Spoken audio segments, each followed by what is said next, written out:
শীতে হরিণ না, তুমি জানো না সালমান খান একবার হরিণ ধরতে গিয়ে তার 14 বছর জেল। হ্যাঁ, দেশের আইন খুব খারাপ, মুরগি চোরের পর্যন্ত ফাঁসি হচ্ছে। তুমি কি চাও এই বয়সে আমি জেলে যাই?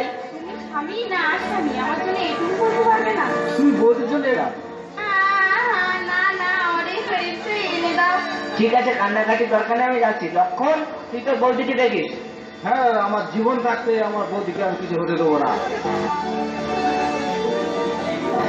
ভাই লক্ষণ, তোমার দাদা তো এখনো আসলো না, দেখে এসো তো, কোনো বিপদ হয়েছে মনে হয়।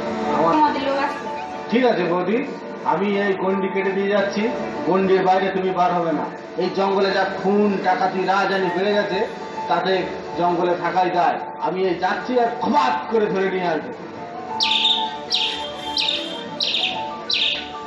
জঙ্গলের ভিতরে এত অপরূপ নারী আমি আগে কখনো দেখিনি। কোথা থেকে এসেছে নারী? এত রূপ এত রং কই আগে দেখিনি, এইভাবে আগে তো কারো প্রেমে পড়িনি। ও মা, বাড়িতে কেউ আছো নাকি? তুই তো ভিড় দেবে গো মা। ও সাধু বাবা, ভিতরে এসে ভিক্ষা নিয়ে যাও। না মা, আমি ভিতরে যেতে পারবো না মা। আমার এখন খুব সাধনা চলছে। যদি ভিক্ষা দিতে হয় তবে আমাকে বাইরে এসে দাও মা।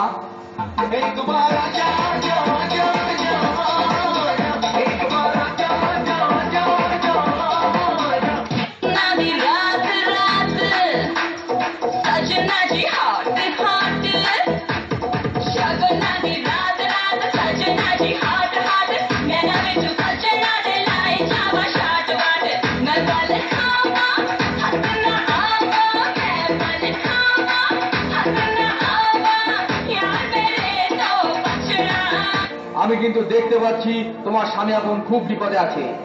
আর তুমি যদি ওই গন্ডির ভিতর থেকে বাইরে এসে আমাকে ভিক্ষা না দাও, তাহলে আমার এই কুমণ্ডলের জল দিয়ে আমি এমন অভিশাপ দেবো যে তোমার স্বামী আর কোনো দিন ফিরে আসবে না।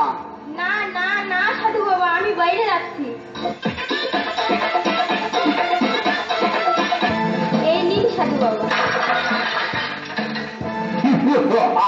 আমি কোনো বিভীষণ নই, একত্র ঘোষণা করবো। আমি কোনো কুম্ভকর্ণ নই যে পড়ে পড়ে ঘুমাবো। আমি হলাম রাবণ। যেখানে ঢুকবো হয় বড় হরণ, নাই কুমারী হরণ। এসো সীতা, এসো। প্লিজ প্লিজ প্লিজ, আমাকে ছেড়ে দিন, আমাকে ছেড়ে দিন।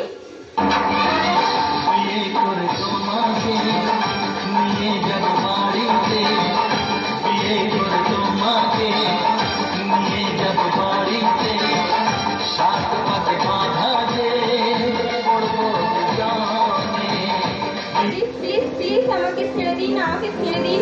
এসো আমার পুষ্পক রায়। কি আছো, বাঁচাও, আমাকে বাঁচাও। কেউ আসিবে না সীতা, কেউ আসিবে না। এটি আমাদের একটি সম্পর্ক।